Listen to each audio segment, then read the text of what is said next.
Hi friends, నిన్న శాతాలు అనే చాప్టర్లో మనం పార్ట్ 1 కంప్లీట్ చేసుకున్నాం. కంప్లీట్గా బేసిక్స్ భిన్నాన్ని శాతంలోకి మార్చడం, శాతాన్ని భిన్నంలోకి మార్చడం అనేది మనం నేర్చుకున్నాం. సో నిన్న ఏం చేసినాం, ఏదైనా ఒక సంఖ్యను కానీ భిన్నాన్ని కానీ మనం శాతంలోకి మార్చాలని అంటే దాన్ని 100తో గుణించాలి అని చెప్పినాం. ఓకేనా, 100తో గుణించాలని చెప్పినాం. ఫర్ ఎగ్జాంపుల్ ఇక్కడ నిన్న మనం ఏం రాసినాం, భిన్నము ఇంటూ 100 చేస్తే మనకు శాతం వస్తుంది. అదేవిధంగా ఏదో ఒక శాతాన్ని మనం భిన్నంలోకి మార్చాలంటే ఈ శాతాన్ని 100తో డివైడ్ చేస్తే సరిపోతుంది. శాతము divided by 100 is equal to భిన్నం. నిన్న మనం దీని మీద కొన్ని ఎగ్జాంపుల్స్ కూడా తీసుకున్నాం. సో నిన్న కొన్ని ఇంపార్టెంట్ ఫ్రాక్షన్స్ అనేటివి చెప్పినాం. ఇప్పుడు కంప్లీట్గా రిమైనింగ్ ఏదైతే ఇంపార్టెంట్ ఫ్రాక్షన్ ఫ్రీక్వెంట్ ఎగ్జామ్స్లో అడిగేటివి ఉన్నాయో వాటిని మనం చెప్దాం. ఓకేనా, ఇప్పుడు చూడండి, నిన్న మనం ఈజీగా చెప్పేసినాం. ఇప్పుడు సపోజ్ ఫర్ ఎగ్జాంపుల్ 1/2 ఉంది. 1/2 ఉంది. దీన్ని శాతంలోకి మార్చాలని అంటే హారాన్ని దేనితో గుణిస్తే 100 దగ్గరికి వెళ్తుందో అది శాతం అవుతుంది. దాన్ని పైన ఉన్న లవంతో గుణించాలని చెప్పినాం. చూడండి, ఇప్పుడు ఇది 100 రావాలంటే ఈ హారం ఏదైతే ఉందో దాన్ని మనం ఏం చేయాలి, 50తో గుణించాలి. సో 50తో గుణించాలి. 50తో గుణించాలి. గుణిస్తే 2 50ల 100. ఓకేనా, 50 ఎక్కం 50. సో ఇది 50%కి సమానము. 50%కి సమానం. ఇంకొక ఎగ్జాంపుల్ తీసుకుందాం. ఇక్కడ చూడండి, 1/4. ఇప్పుడు దీన్ని 4 × 25. 4 × 25 100. ఓకేనా, 100. 25 ఎక్కం 25. సో ఇది 25% సమానం అవుతుంది. ఓకేనా, ఇట్లా మార్చుకోవాలని మనం నిన్న చెప్పినాం. ఓకే, ఇప్పుడు చూడండి ఇంకొన్ని ఇంపార్టెంట్ ఫ్రాక్షన్స్. ఇప్పుడు 1/6 అనే భిన్నం ఉంది. దీన్ని శాతంలోకి మార్చాలి. సో ఈ 6ని దేంతో గుణిస్తే 100 దగ్గరికి వెళ్తో చెక్ చేయండి. ఇప్పుడు 16 6ల 96. సో 100 దాటింది. 16 ఏళ్ళ 112. 100 దాటింది కాబట్టి 16 6ల 96 అంటే ఇది 16.66% సమానం. ఓకేనా, 1/6 అంటే 16.66%. ఇప్పుడు 2/6 అని ఉంది. 2/6 అనేది ఉందంటే ఇది ఏమైతే చూడండి, 2/6 అంటే 2 1s 2 3s అంటే 1/3 వచ్చింది. 1/3 అంటే మనకు ఆల్రెడీ తెలుసు 33.33%. ఓకేనా, నెక్స్ట్ 3/6 వచ్చింది. 3/6 అంటే చూడండి 3 1s 3 2s అంటే ఇక్కడ ఏం మిగిలింది, 1/2 మిగిలింది. 1/2 అంటే మనకు తెలుసు ఆల్రెడీ 50%. ఇక్కడ చూడండి 4/6 ఉంది. 4/6 అంటే 2 2s 2 3s 2/3. 2/3 అంటే మనం ఆల్రెడీ చేసినాం. ఇప్పుడు 1/3 అంటే మనకేమొచ్చింది 33.33. సో దీన్ని 11తో గుణించాలని చెప్పినాం కాబట్టి దీన్ని ఈ 2తో గుణించినట్టయితే మనకేమొస్తుంది 66.66% వస్తుంది. ఓకేనా, 5/6 అంటే మనకు 1/6 అంటే తెలుసు కదా, 1/6 అంటే ఎంత, 16.66%. సో 5/6 అంటే ఎంతనో చూడండి, 16 5ల 80. ఓకేనా, 80 పైన వస్తుంది అనమాట. 80 పైన అంటే చూడండి, ఇప్పుడు 80 పైన వస్తుంది.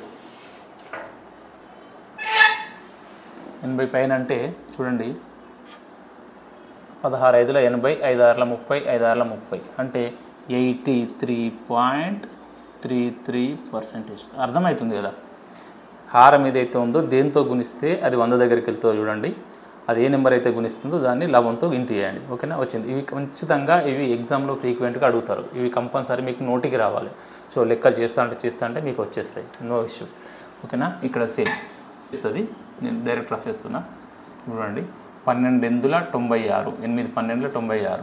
సో ఇది 12 12.5%. 12.5%. ఇది ఎంత, 8.25%. 8.25%. ఇక్కడ 1/20 అంటే చూడండి ఎంత, 25ల 100. ఇది 5%కు సమానం. ఓకేనా, ఇది 5%కు సమానం. ఇప్పుడు ఇది 25 4ల 100. 25 4ల 100. ఓకేనా, ఇవి రెగ్యులర్గా వస్తూ ఉంటాయి.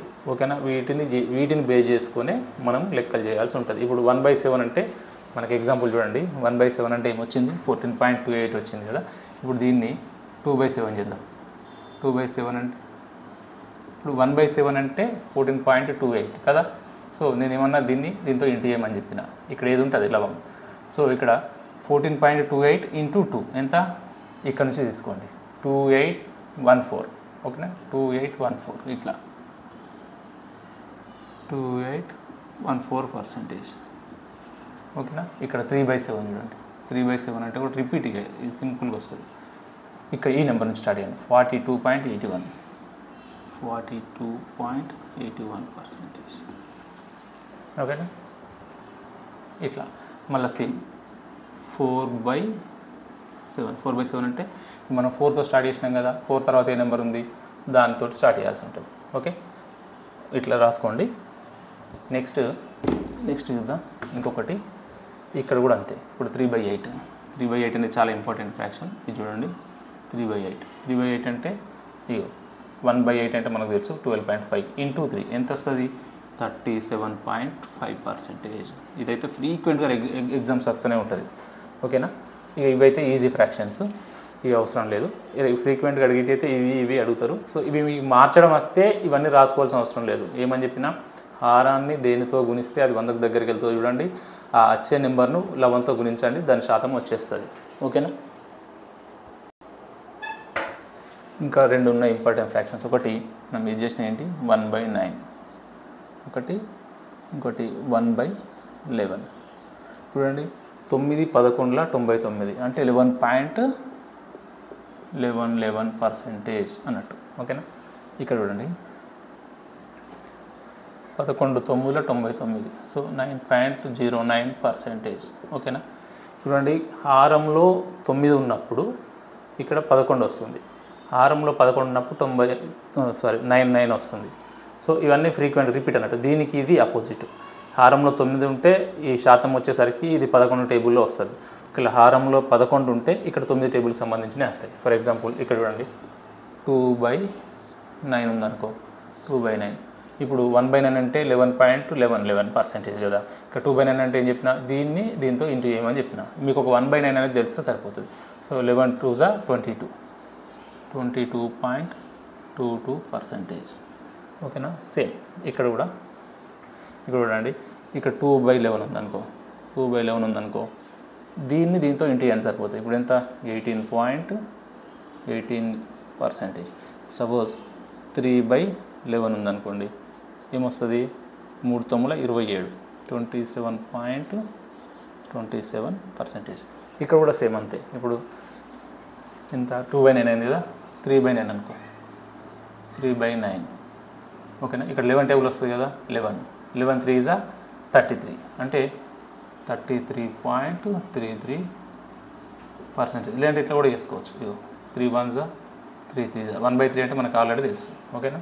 ఇప్పుడు చూడండి 4/9. ఇవి 2 చాలా ఇంపార్టెంట్.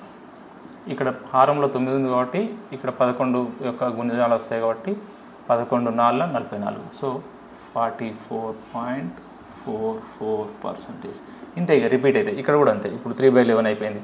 సపోజ్ 4/11 వేసుకో. 4/11 అంటే హారంలో 11 ఉంది కాబట్టి ఇక్కడ 9 టేబుల్స్ వస్తాయి. 9 4 36, సో 36.36%. 5/11 అంటే కూడా అంతే. ఇక 9 టేబుల్ రావాలంటే 9 5ల 45. ఓకేనా. 45.45%. ఇంతే. ఇక ఇంతకన్నా ఎక్కువ ఏమీ రావు. ఇంకొక 2 ఉన్నాయి ఇంపార్టెంట్ ఫ్రాక్షన్స్, అవి కూడా ఎక్స్ప్లెయిన్. ఈ 2 ఫ్రాక్షన్స్ కూడా ఫ్రీక్వెంట్గా ఎగ్జామ్లో వస్తూ ఉంటాయి. వీటిని బేస్ చేసుకొని లెక్కలు అడుగుతూ ఉంటాడు. ఇప్పుడు సపోజ్ 5/8 ఉంది. 5/8 అంటే మనకి ఎంతో తెలియాలి. ఓకేనా. 5/8 అంటే చూడండి 8 ఉంది హారంలో. సో దీన్ని దేంతో ఇంటూ చేస్తే 100 దగ్గరికి వెళ్తుంది. 8 × 12 96. సో ఇక్కడ 12 అనేది వస్తుంది మనకు అర్థం. 12 5ల 60, సో 60 కన్నా ఎక్కువ శాతం ఉంటుంది. అంటే దీని మీనింగ్ ఏంటంటే దీన్ని ఇంటూ చేస్తే వస్తుంది కానీ డైరెక్ట్ మనం వేస్తాం. ఇప్పుడు సపోజ్ 12 ఒకటి 12 5 60 అంటే 62.5 వస్తుంది దీని ఫ్రాక్షన్. మీరు చేయండి, 62.5 వస్తుంది. మీకు ప్రూవ్ ఇస్తా. సో ఇది ఇక్కడ కూడా అంతే సేమ్. ఇక్కడ 1/8 అంటే 12.5, సో 12.5 అనేది ఇక్కడ వస్తుంది. ఒకవేళ 1/8 ఇక్కడ ఉన్నట్టయితే ఎగ్జాంపుల్ చూడండి 1/8 అంటే 12.5, 12.5 × 12.5 అంటే 12.5. సో 1/8 ఈ 1 ప్లేస్లో ఏముంది 7 ఉంది కాబట్టి ఈ 7ను దీంతో మల్టిప్లై చేయండి. 12 ఏళ్ళ 84, 7 5ల 35, 12 ఏళ్ళ 84 ప్లస్ 7 5ల 35 అంటే 3.5. మొత్తం ఎంత వచ్చింది 87.5. మీరు ఎగ్జామ్లో ఇదంతా వేయాల్సిన అవసరం లేదు, మీకు చూడంగానే గుర్తొస్తుంది. 7/8 ఉంటే 87.5 అని గుర్తుపెట్టుకోవాలి. ఇక్కడ 5/8 అంటే కూడా సేమ్ ఇట్లనే ప్రూఫ్ వస్తుంది. ఓకేనా, కావాలంటే చేద్దామా? ఓకే, చూడండి ఇక్కడ 5/8 నువ్వు ప్రూవ్ చేస్తా. 5/8 ఉంది కదా, మనకు 1/8 అంటే తెలుసు. 1/8 అంటే తెలుసు కాబట్టి ఓకే 1/8 తోటి చేద్దాం. ఓకే 1/8 అంటే ఎంత? 12.5. ఓకేనా, ఇప్పుడు ఈ 1 ప్లేస్లో ఏముంది? 5 ఉంది. 5 ఉంది కాబట్టి దీన్ని 5తో మల్టిప్లై చేయాలి. ఇవి చూడండి 12×5 = 60. ఓకేనా, 60 ప్లస్ 5 5 25 అంటే 2.5 ఎంత వచ్చింది? 60 + 2.5 62.5 అన్నట్టు. ఇట్లా చేసుకోవాలి. ఇవి చాలా ఇంపార్టెంట్ ఫ్రాక్షన్స్. వీటిని బేస్ చేసుకునే లెక్కలు వస్తాయి. ఇది మీకు లాభ నష్టాలు తీసుకున్నా, బార్వడ్డీ చక్రవడ్డీ తీసుకున్నా, తర్వాత టైమ్ అండ్ వర్క్లో కూడా వస్తుంది. ఓకేనా, తర్వాత రేసెస్ అండ్ గేమ్స్లో కూడా వస్తుంది. కంప్లీట్గా అర్థమెటిక్ ఒక బేస్ అనేటువంటి చాప్టర్ ఈ శాతాలు అనే చాప్టర్. ఇవన్నీ కూడా మీకు నోటికి రావాలంటే చూడండి 5/8 అని చెప్పగానే మీరు 62.5 అని చెప్పాలి. ఒకేలా ఇది వచ్చినా ఇది కూడా చెప్పగలగాలి. అర్థమైందా? అంత ఫ్రీక్వెంట్గా అంత ఫాస్ట్గా మీరు చేయగలగాలి. ఇక్కడ చూడండి 3 పూర్ణాంకము 1/3 ఇది ఎంత శాతం అన్నాడు అనుకోండి. ఇది ఎంత శాతం అంటే మనకు 1/3 అంటే తెలుసు 33.33% లేదా 33 పూర్ణాంకము 1/3 అని మనకు తెలుసు. కాబట్టి ఇది ఎంత శాతం అని చెప్పినప్పుడు మన శాతం అడిగినప్పుడు మనం 100తో ఇంటూ చేయాలనుకున్నాం కాబట్టి సో డైరెక్ట్ మీరు ఏం చేస్తారంటే 100తో ఇంటూ చేయకుండా ఇక్కడ ఎంత ఉంది? పూర్ణాంకంలో 3 ఉంది కాబట్టి ఇది 300% అనుకోండి. ఓకేనా, ఇది 300%. మనకు ఆల్రెడీ 1/3 అంటే తెలుసు ఎంత? 33.33%. దీన్ని యాడ్ చేయండి. 33.33 అంటే ఓవరాల్గా ఎంత పర్సెంటేజ్? 333.33% సమానం. ఇట్లా ఇదే కాదు, ఏది ఇచ్చినా కూడా అంతే చేయాలి. ఇంకొక ఎగ్జాంపుల్ ఇస్తా. సేమ్ ఇక్కడ కూడా అంతే. నేను 2 ఎగ్జాంపుల్ ఎందుకు ఇచ్చినట్టు ఈజీగా అర్థమైంది అని చెప్పేసి. ఇక్కడ 333.33% ఉంది కదా, ఈ 333 మనం ఇట్లా డివైడ్ చేసుకోవాలి. 300 + 33%. సో 300 అంటే ఇక్కడ ఏముంది? మనం 3 వేసుకుంటాం. 33/1/3 అంటే తెలుసు కదా, 33% అంటే ఇంతే. ఇట్లా ఇచ్చినప్పుడు ఈ 300 ఇట్లా డివైడ్ చేస్తాం. 300 ప్లేస్లో 3 రాస్తాం. దీని పర్సంటేజ్ భిన్నం రూపం మనకైతే తెలుసు. సో ఇక్కడ ఇచ్చినప్పుడు అంతే. ఇంకొక ఎగ్జాంపుల్ ఇస్తాయి చూడండి. ఫర్ ఎగ్జాంపుల్ ఇప్పుడు 5/1/4 ఉందనుకోండి. 5/1/4 అంటే ఇక్కడ ఎంత ఉందో అది అన్ని వందలకు సమానం అన్నట్టు. ఇక్కడ 5 ఉంది కాబట్టి 500%. 1/4 అంటే ఎంత మనకు తెలుసు? 25%. అంటే ఓవరాల్గా 5 పూర్ణాంకము 1/4 అంటే 525% సమానం. ఓకేనా, సపోజ్ ఇది 525 మనకి ఇచ్చి భిన్నంలోకి మార్చుకున్నాను అనుకో. 525 ఉంది కదా, దీన్ని మేము ఏం చెప్పినాం? 500 ఇట్లా రాసుకోమని చెప్పినాం కదా. 500 + 25 అని రాసుకున్నాము. ఈ 500 ప్లేస్లో 5 వేస్తాం. ఈ 25% అంటే మనకు తెలుసు 1/4. ఇట్లా మార్చుకోవడం అంటే ఇవి మార్చమని ఎగ్జామ్లో అడగడు కానీ వాల్యూ ఇట్లా ఇస్తాడు, ఇట్లా కనుక్కోవాల్సి వస్తుంది. ఇట్లా ఇస్తాడు, ఇట్లా కనుక్కోవాలి. ఒకవేళ ఇవి రెండు ఇచ్చి వీటికి సంబంధించిన సంఖ్య అడుగుతాడు. సో ఇవన్నీ మనకు నోటికి వచ్చినట్టయితే ఖచ్చితంగా వాటిని సో ఈ క్యాలిక్యులేషన్ చేసే అంత టైం అయితే మనకు సేవ్ అవుతుంది. మనకి ఇచ్చే 40 సెకండ్స్లో ఇవి చేయడానికి మనకు 40 సెకండ్స్ సరిపోతాయి. సో లెక్క వేయడానికి టైం ఉండదు కాబట్టి ఇవి మనకు మైండ్లో ఫిక్స్ అయిపోయి ఉంటే మిగతా లెక్కల్ని ఈజీగా క్యాచ్ చేయొచ్చు. మనం ఆన్సర్ డైరెక్ట్గా పెట్టచ్చు. కొన్ని అయితే వితౌట్ పెన్ను యూజ్ చేయకుండా డైరెక్ట్ ఆన్సర్ చేయొచ్చు. మీకు చాప్టర్లోకి ఎంటర్ అయిన తర్వాత అది మీకు అర్థమవుతుంది. ఇది కంప్లీట్గా ఈ బేసిక్స్ ఇవన్నీ ఖచ్చితంగా రావాల్సిందే. శాతం నుంచి భిన్నంలోకి మార్చడం, భిన్నం నుంచి శాతంలోకి మార్చడం. ఏమని చెప్పినాం? ఏదైనా ఒక సంఖ్యను శాతంలోకి మార్చాలంటే దాన్ని 100తో గుణించాలని, ఏదైనా ఒక శాతాన్ని భిన్నంలోకి మార్చాలంటే దాన్ని 100తో భాగించాలని చెప్పినాం. ఇవి రెండైతే మనం ఖచ్చితంగా గుర్తుపెట్టుకోవాలి. గుర్తుపెట్టుకున్నట్టయితే మనకి ఈ చాప్టర్ చాలా ఈజీ అవుతుంది. ఈ చాప్టర్ ఎప్పుడైతే ఈజీగా వస్తుందో కంప్లీట్గా ఇది అర్థమెటిక్లో దాదాపు 8 చాప్టర్లు దీని మీదే డిపెండ్ అయ్యి దీని అప్లికేషన్సే ఉంటాయి. దీన్ని అప్లై చేయడమే, శాతాలు అనే చాప్టర్ని అప్లై చేస్తే అర్థమెటిక్ అయిపోతుంది. ఇవన్నీ అయితే ఖచ్చితంగా మీకు వచ్చి ఉండాలి. ఓకేనా, థ్యాంక్ యూ.